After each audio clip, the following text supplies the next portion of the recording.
Bonjour Marie, bienvenue dans Biz and Bibs. Bonjour Estelle.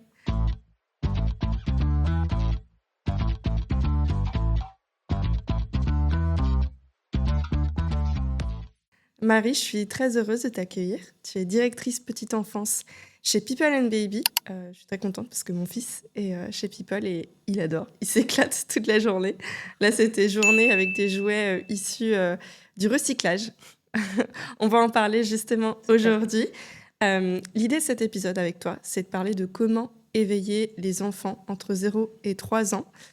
Quelque chose qui est vraiment au cœur de la pédagogie de chez People and Baby. Et ton parcours reflète d'ailleurs ton engagement envers la petite enfance. Tu as commencé comme auxiliaire de puériculture, puis tu as gravi les échelons jusqu'à devenir directrice de crèche, directrice opérationnelle et aujourd'hui directrice petite enfance. Et puis il y a 3 ans, tu es devenue maman, ce qui a apporté encore une autre dimension à ta vision du métier.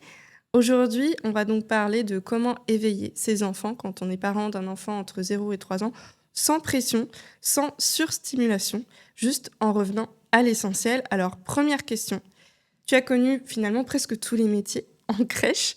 Qu'est-ce qui, selon toi, a le plus changé dans le regard qu'on porte sur les tout-petits depuis tes débuts ? Merci Estelle déjà pour cette invitation, je suis ravie d'être là. Donc effectivement, moi j'ai un parcours, j'ai toujours travaillé en crèche et c'est un environnement qui est très important pour moi dans ma vie professionnelle et qui a pris effectivement un autre tournant quand je suis devenue maman de mon petit garçon. Aujourd'hui, ce qui a beaucoup changé, c'est le regard que l'on porte sur l'enfant et c'est la place qu'on lui accorde en reconnaissant en fait toutes ses compétences. L'enfant, en fait, c'est un petit chercheur. Voilà, il va chercher à explorer, à comprendre son environnement. Et notre rôle, nous, c'est de pouvoir nourrir cet environnement pour qu'il puisse faire ses expériences.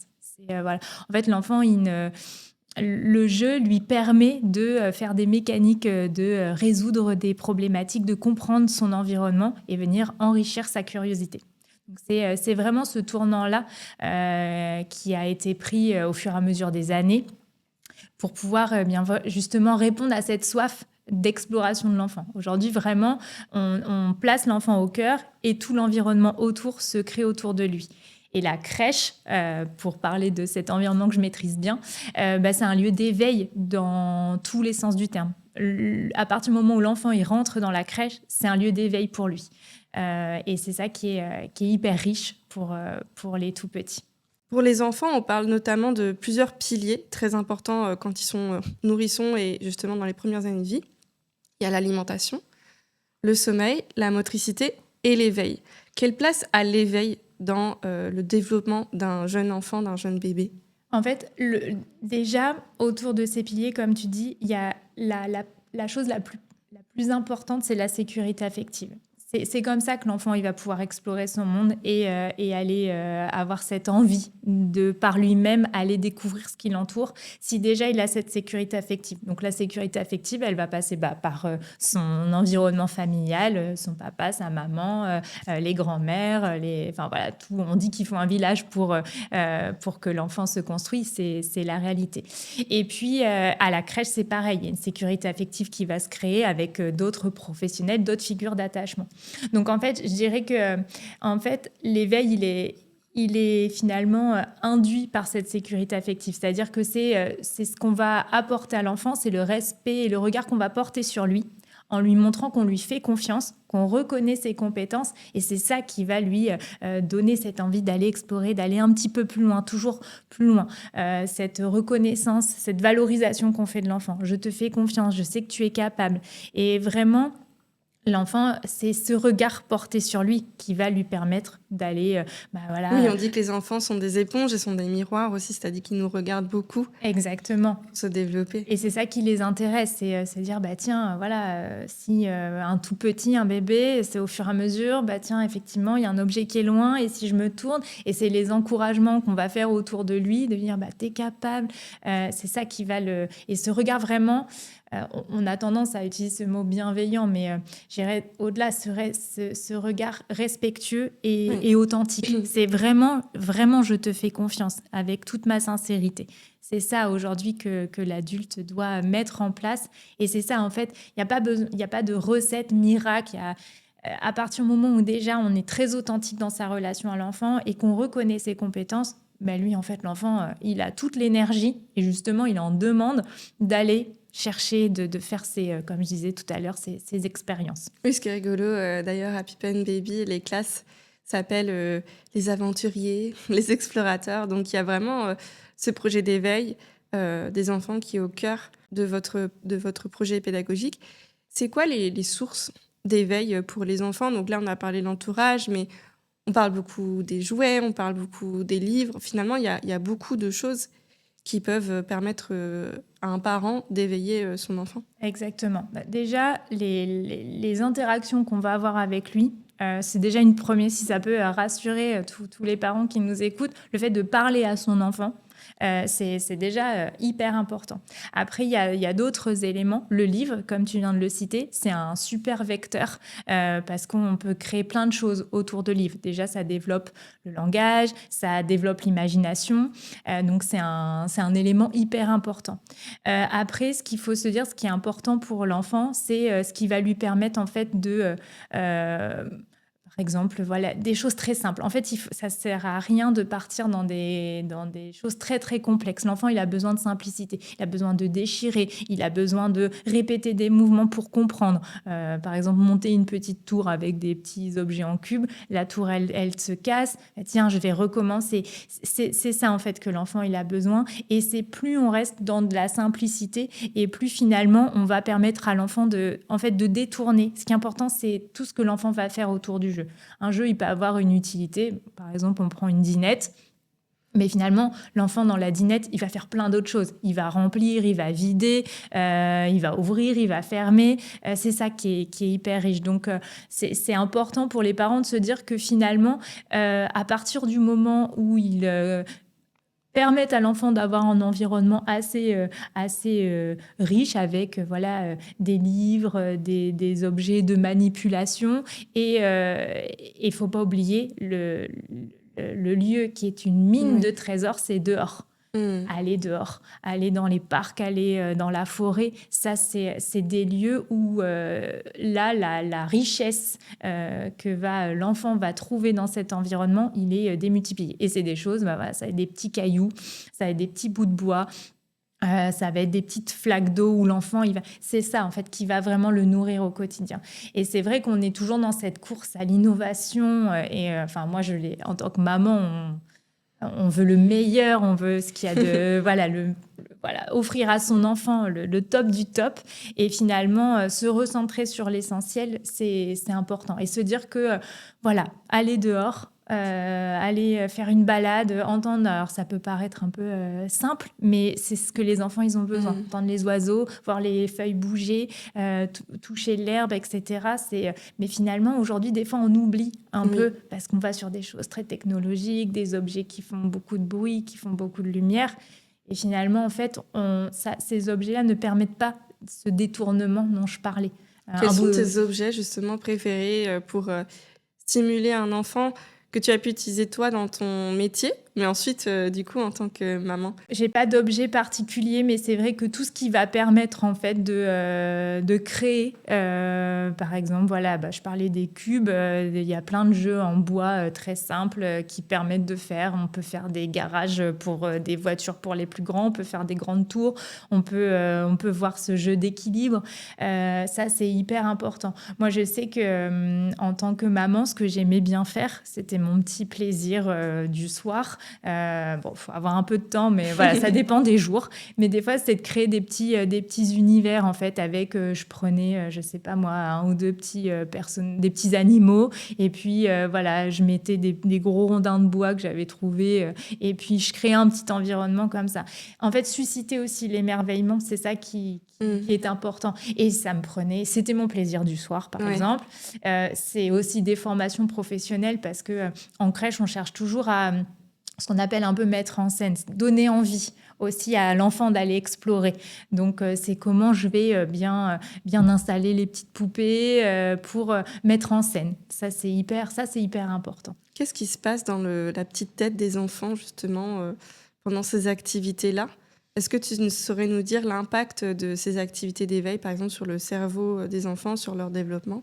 Alors, il y a plein de choses. Alors, moi, je suis pas du tout une experte scientifique, mais aujourd'hui, effectivement, il est démontré que pour le développement du cerveau, alors ce qui joue énormément dans le développement du cerveau, c'est cette bulle affective. C'est vraiment C'est ce lien d'attachement, c'est comme ce on lien l'appelle. d'attachement, c'est le regard que va porter l'adulte sur l'enfant, de mon expertise à moi, parce qu'en fait, aujourd'hui, il y a des tas de personnes qui ont des connaissances beaucoup plus scientifiques sur le sujet.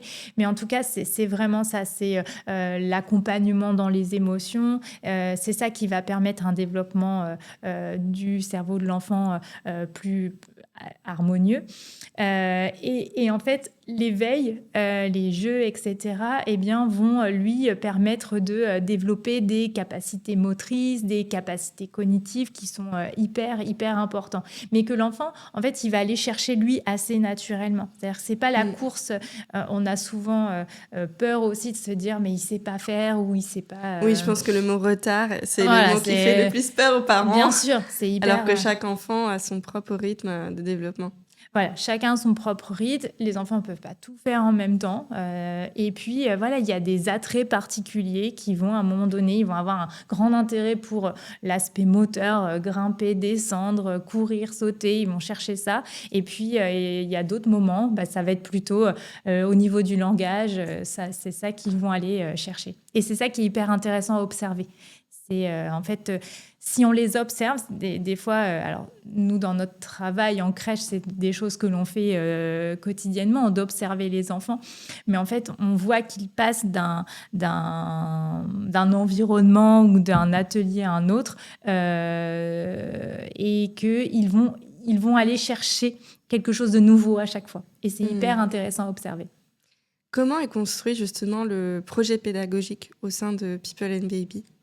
Alors en fait, il y a nous ce qu'on on a 3 piliers. En fait, on a ce qu'on appelle notre promesse d'accueil. C'est vraiment nos valeurs éducatives qui viennent en fait permettre aux professionnels de leur donner toutes les clés pour leur métier du quotidien. Parce que c'est un métier qui est très technique. Être professionnel de crèche, c'est un vrai métier technique qui demande beaucoup de savoir-faire, de savoir-être. Et en fait, nous, on a voilà, ce guide qui s'appelle notre promesse d'accueil qui vient donner aux professionnels toutes les ressources nécessaires pour l'accompagnement de l'enfant et de la famille au quotidien. Et ça s'articule notamment autour de 3 piliers, qui est l'épanouissement de l'enfant, l'éveil de ses sens et de son esprit et sa socialisation. Donc tout est imbriqué, c'est-à-dire que finalement... Oui, on ne peut jamais faire l'un sans l'autre. Exactement. Et c'est ça qui est hyper important et c'est là-dessus qu'on accompagne nos professionnels. Et après, chaque crèche, elle va avoir son identité propre. Il y a des crèches qui vont développer, je ne sais pas, des potagers, d'autres qui vont mettre en place l'itinérance ludique. Voilà, chaque crèche, à travers toutes ces valeurs que nous, on a travaillé avec plein de personnes très riches dans le groupe, eh bien, elles vont pouvoir le mettre en place après dans leur quotidien en fonction de leur crèche, de leurs inspirations et ce qui fait qu'elles ont envie aussi de porter dans leur équipe. Toi, c'est quoi ton rôle en tant que directrice de la petite enfance ? Alors moi, mon rôle, il est là justement pour donner ces orientations, cette définition du métier. La crèche, c'est un environnement qui est spécifique et en fait, c'est de donner aux professionnels et aux directrices de crèche une vision à 360 pour permettre cet accueil qui se fasse dans le respect de l'enfant. Voilà, moi aujourd'hui, c'est principalement par ça et ça passe par de la formation, de l'accompagnement au quotidien des professionnels. Oui, vous proposez beaucoup de formations à tous les niveaux d'ailleurs, pour tous les professionnels. Comment ça se passe justement pour que les personnes qui tiennent les crèches dans tout le réseau puissent continuer de se former, que ce soit la directrice, que ce soit directement les auxiliaires de puéricultrices? Alors en fait, on a vraiment travaillé là sur notamment cette année 2025. On s'est consacré vraiment sur la formation, puisqu'aujourd'hui, bon, voilà, moi j'ai des formations de base, auxiliaire de puère, j'ai été EJE, etc. Mais on a toujours besoin, l'environnement de la petite enfance, c'est un milieu qui nécessite toujours de faire ce pas de côté. Moi, c'est toujours ce qui a caractérisé mon travail, c'est toujours faire ce petit pas de se dire, attends, est-ce que là, comment s'est passée ma journée? Qu'est-ce que je peux améliorer? Et la formation, elle aide à ça, cette réflexion. Donc en fait, on a proposé effectivement des formations, des plans de formation dédiés aux collaborateurs de crèche, mais aussi aux directrices de crèche, parce qu'il n'y a pas de formation pour être directrice. Souvent, on est Ouais. professionnel de terrain, puis c'est Oui, et des puis c'est évolutions. beaucoup de choses. C'est manager une équipe, c'est aussi manager les parents. Parce qu'en Exactement. tant que directrice, on doit recueillir beaucoup, je pense, de témoignages. Enfin, je dis je pense, mais moi-même, ma pauvre directrice, je me confie beaucoup à elle aussi. C'est hyper important et justement, effectivement, la directrice, elle est un peu multifacette. Elle doit être autant effectivement manager. Elle est là aussi pour observer l'enfant. Elle est là pour faire de la gestion administrative. Donc, comment on accompagne nos directrices pour qu'elles soient suffisamment solides dans leur pratique pour elles-mêmes ensuite pouvoir aussi accompagner leurs équipes. Donc, c'est toute cette réflexion qu'on a menée pour aujourd'hui apporter des formations qui soient qualitatives et en lien avec vraiment une cohérence de métier. Parce que j'essaye toujours, et avec la direction petite enfance et le groupe People and Baby, on essaye au maximum d'être toujours au plus près de ce qu'est une crèche et des besoins des collaborateurs et des professionnels. Aujourd'hui, malheureusement, on parle beaucoup d'une société no kids. On l'a vu d'ailleurs ces derniers mois avec beaucoup de scandales liés. Donc l'enfant dérange, une société où l'enfant dérange, où il ne devrait pas faire de bruit, ne devrait pas être dans les espaces publics. C'est quelque chose un sentiment qui grandit. D'un côté, heureusement, on voit aussi un peu la résistance avec les parents qui s'organisent, des collectifs qui alertent, des voix, des podcasteurs qui aussi en parlent. Mais comment est-ce que, en tant que professionnel ou parent, on peut changer justement ce regard-là? Alors effectivement, c'est vrai qu'aujourd'hui, on ressent cette société qui est un petit peu dans le rejet de la place de l'enfant. Et c'est d'une tristesse absolue parce qu'une société sans enfant, c'est une société pour moi qui se meurt. Donc effectivement, c'est en fait essayer de travailler pour que ce regard change et reconnaître que l'enfant est un être compétent, mais aussi c'est un être qui a besoin de l'adulte auprès de lui. Je pense que c'est déjà des éléments qui permettront de faire évoluer. Et ensuite, c'est tout ce travail justement de dire, mais euh, qu'est-ce, qu'est-ce qu'a besoin un enfant? Voilà, c'est vrai qu'on parle là, je sais pas, dans les trains, etc.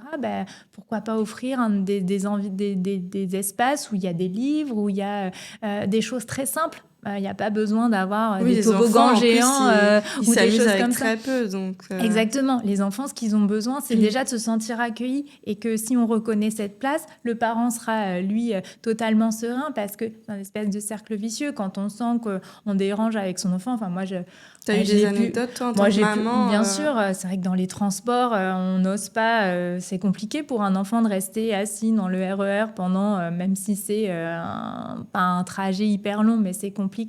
Et on sent des fois ce regard et cette pression qui peut nous amener aussi, nous, à avoir des comportements sur lesquels qu'on ne valide pas du tout, mais cette espèce de pression sociétale nous amène aussi à des comportements qui ne sont pas, qui sont inadaptés.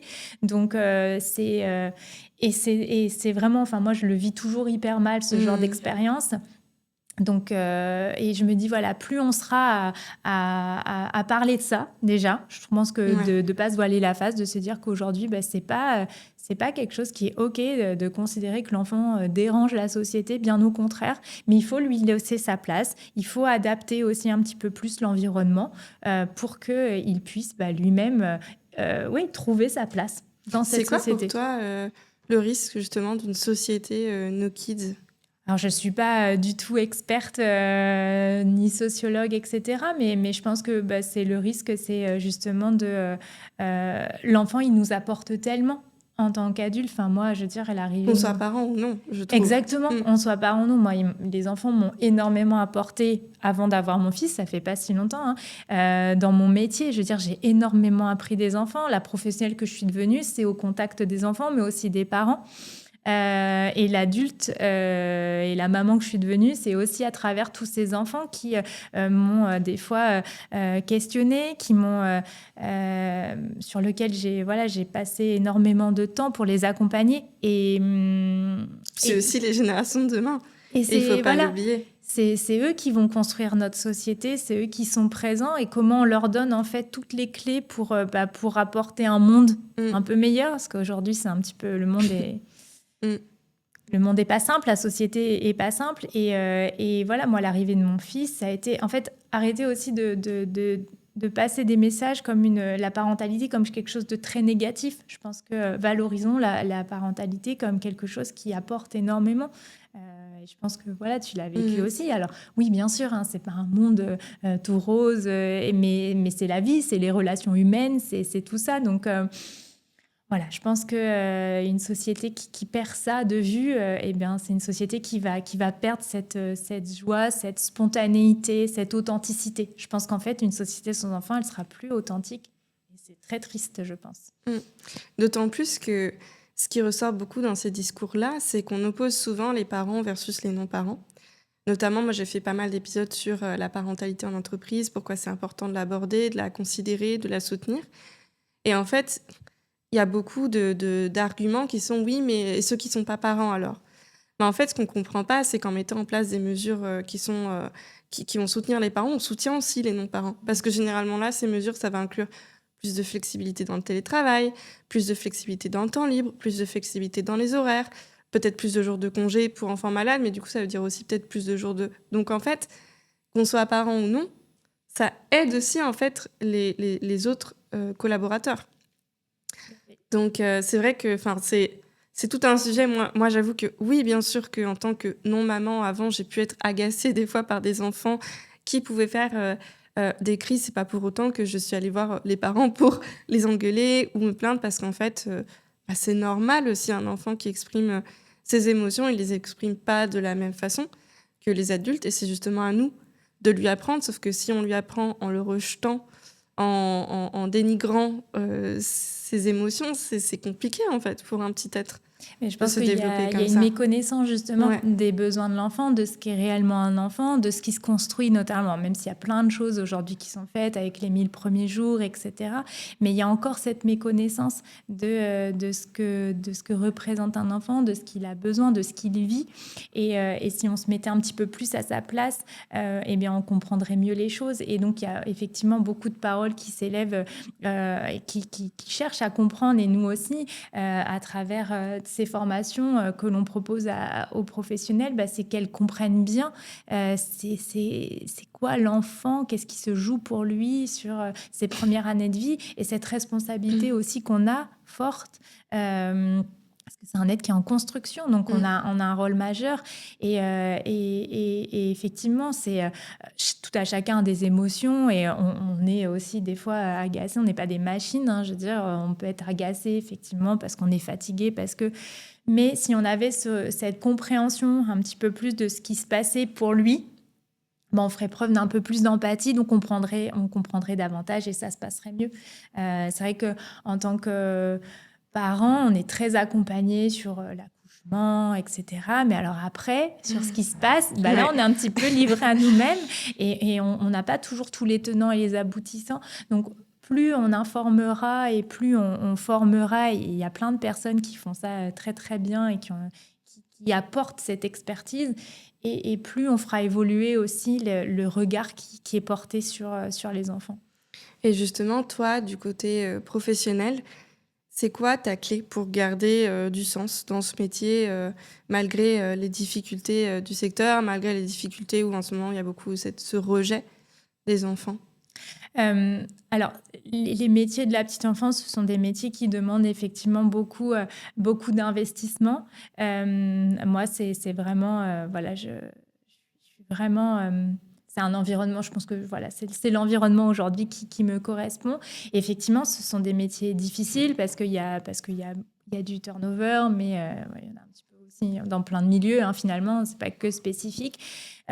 Justement, c'est, comme je disais tout à l'heure, faire ce pas de côté permet de prendre un peu de recul. Et ça, je pense que c'est toujours moi ce qui m'a permis en fait face à des situations qui peuvent être difficiles. Et puis voilà, on voit aussi des situations familiales qui peuvent être lourdes, hein, qui remettent beaucoup en question des fois Bon, voilà, j'ai eu des situations familiales face à moi qui m'ont pas mal bousculée et qui pouvaient faire perdre justement ce sens, mais finalement, pourquoi je fais ça, etc. Et voilà, prendre un peu de recul et se dire que moi, je considère qu'on est une toute petite, un petit caillou dans cet édifice du monde de l'enfant et voilà, pouvoir y contribuer à la petite échelle de la crèche, c'est aussi ça qui m'anime et qui me permet en fait de toujours être en réflexion de qu'est-ce que je peux faire à mon niveau pour permettre aux enfants de se sentir épanouis et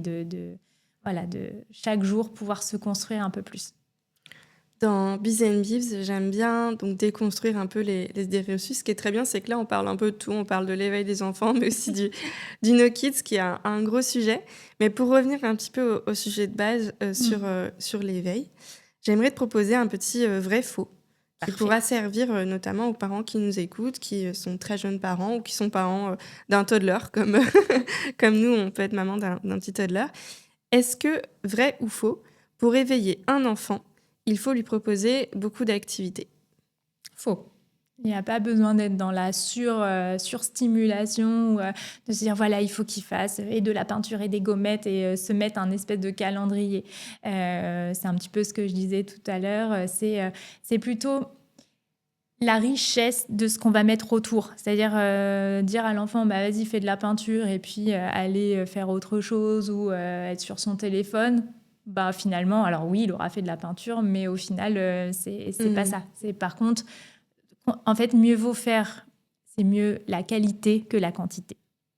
Vrai ou faux? Plus un jouet est éducatif, plus il est bénéfique pour l'enfant.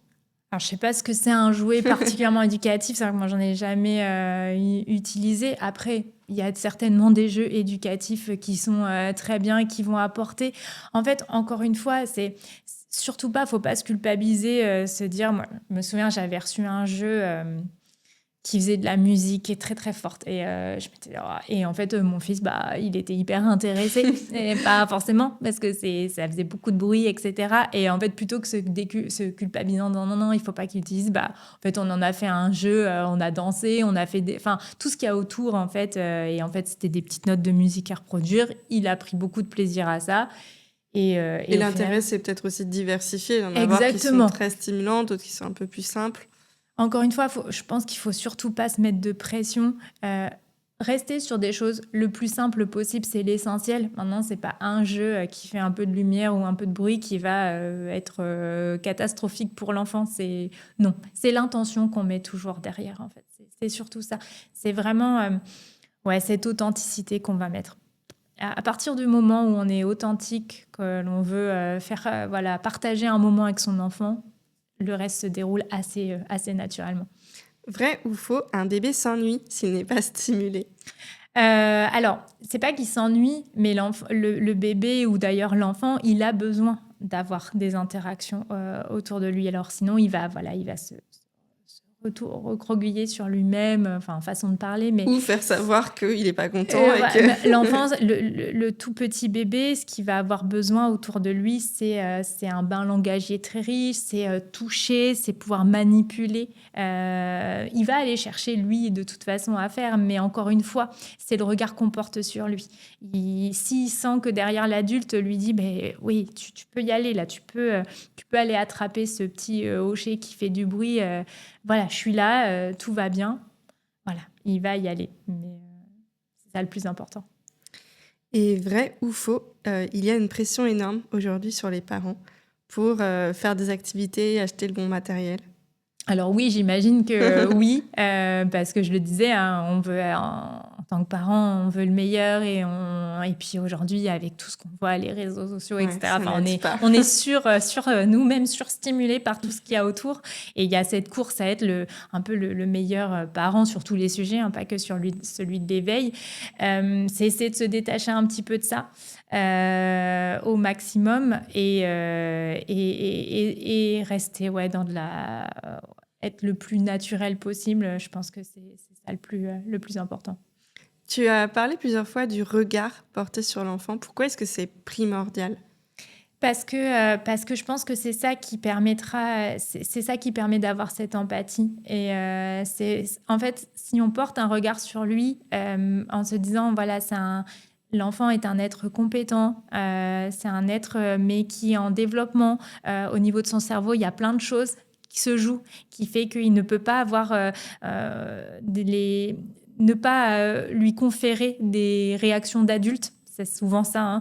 Il a fait ça pour m'embêter, ou il a fait ça parce qu'il est méchant, ou il a fait ça parce qu'il est capricieux. Ça, c'est en fait, on transpose voilà, ce que l'adulte peut faire de façon très consciente, alors que l'enfant, pas du tout. Lui, il n'est pas du tout donc, c'est ça, ce regard. C'est ce regard-là de comprendre ce qu'il vit, ce qui se passe dans son cerveau. Il y a plein de recherches scientifiques, il y a plein de documents auxquels voilà, les parents peuvent se référer, comprendre, sans rentrer dans des considérations hyper difficiles du cerveau, mais juste comprendre, voilà, qu'est-ce qui se passe un petit peu, pourquoi à un moment donné, il va se mettre à faire une colère énorme. Ça permettra d'avoir un regard qui soit le plus empathique possible. On se met un peu à sa place et ça permet aussi de réguler un peu sa propre réaction et donc de lui apporter tout le meilleur qu'on peut. Mais voilà, les parents font tout ce qu'ils peuvent déjà naturellement pour le faire. Et comment ça se passe, du coup, à l'intérieur d'une crèche pour veiller à appliquer ce regard de respect, de bienveillance au quotidien sur les enfants? Alors, ça passe par la posture professionnelle. C'est vrai que c'est vraiment quelque chose sur lequel on travaille avec les équipes sur cette posture, alors qu'elle soit physique, c'est-à-dire comment je suis placée dans l'espace. C'est très important. Voilà, comment chaque professionnel évolue dans l'espace. Et aussi bien la façon dont je vais m'adresser à lui, la façon dont je vais lui proposer des choses, voilà, et c'est ça, c'est vraiment ça, c'est cette posture professionnelle. Et c'est aussi, ce qui est très important, c'est l'organisation de la crèche en elle-même, l'organisation de la journée. C'est une mécanique, c'est une espèce de mécanique très bien huilée qu'il faut toujours s'assurer. La directrice, elle est un peu le chef d'orchestre de tout ça. C'est une partition, une journée de crèche. Et à partir du moment où chacun sait ce qu'il a à faire, et bien en fait, est bien positionné et à la bonne posture vis-à-vis de l'enfant, ça se déroule plutôt bien la journée. Si tu devais donner 3 conseils à des parents qui nous écoutent sur comment bien éveiller leur enfant, qu'est-ce que tu leur dirais? Ou même un seul, hein. Ouais. Voilà, je pense que déjà, les conseils, c'est se faire confiance. Ça, c'est hyper important. Je pense que voilà, c'est le conseil numéro 1. La simplicité et favoriser au maximum d'aller dehors. On passe pas assez de temps dehors, mais c'est un peu dans notre société, on a tendance un peu à se renfermer, aller dehors, aller dans des parcs, aller dans la forêt, aller au bord de l'eau, aller à la plage, dehors, même dans la ville, voir les bus passer, c'est hyper rigolo. Moi, mon fils, il est en pleine période pimpon, tout s'appelle pimpon, les bus, les voitures. Voilà, et il se passe plein de choses pour eux dans la ville et dans la rue, donc voilà, se faire confiance, de la simplicité et je pense que en fait, tout ce qu'on va lui apporter éveille l'enfant. Tout ce qu'on va apporter avec son cœur, avec sa générosité, avec son authenticité, ça va contribuer à son éveil. Et puis après, bien sûr, il y a plein de choses qui vont venir se rajouter. La peinture, etc. C'est hyper rigolo de mettre les mains dans la peinture. Donc voilà, mais pas trop se mettre la pression. Rester naturel. Il y a une question que je suis en train de poser de plus en plus à mes invités et j'adore parce que ça donne des réponses très différentes mais toujours très touchantes. Et en plus, ça reflète bien l'esprit Biz & Bibs où c'est quand même une bulle où on veut apprendre, où on veut partager, on veut inspirer d'autres parents. C'est de quoi es-tu la plus fière Et j'ai envie de te la poser, du coup, avec tes 2 casquettes, finalement. De quoi es-tu la plus fière dans ton parcours, en tant que, voilà, directrice de la petite enfance et puis avant, aussi toutes les casquettes que tu as pu avoir dans tes différents métiers, dans la petite enfance, mais bien sûr aussi, dans ton parcours de maman? Alors, je vais commencer par celui de maman parce que voilà, je pense que c'est voilà, voilà, au niveau émotionnel, ce que je suis le plus fière, bah, c'est en fait mon petit garçon et de voir ses éclats de rire et de voilà, en fait, c'est plutôt lui qui m'apporte, moi, mon fils, il m'apporte énormément tous les jours, tout le temps. Et je suis une maman très inquiète, toujours très stressée pour mon fils, de lui offrir le meilleur. Et donc, ce que je suis le plus fière, bah voilà, c'est de voir mon petit garçon être heureux dans tous les environnements qu'il va côtoyer. Là, il est à l'école et en fait, il est hyper épanoui à l'école. Et c'est ça ma plus grande fierté. Et j'espère que ça continuera voilà, lui apporter en tout cas le plus de choses dans sa vie pour qu'il puisse, lui, devenir un adulte respectueux avec les autres et voilà, qu'il soit le plus épanoui possible. C'est un long chemin. Et voilà, j'y œuvre tous les jours et pas toute seule, hein, parce qu'il y a Oui. mon papa qui est largement contributeur. Et dans mon parcours pro, ma plus grande fierté, c'est...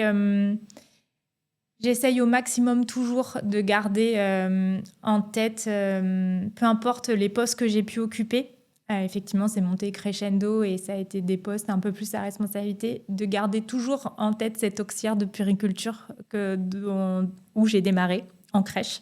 Et en fait de toujours me rappeler ça, d'où je viens.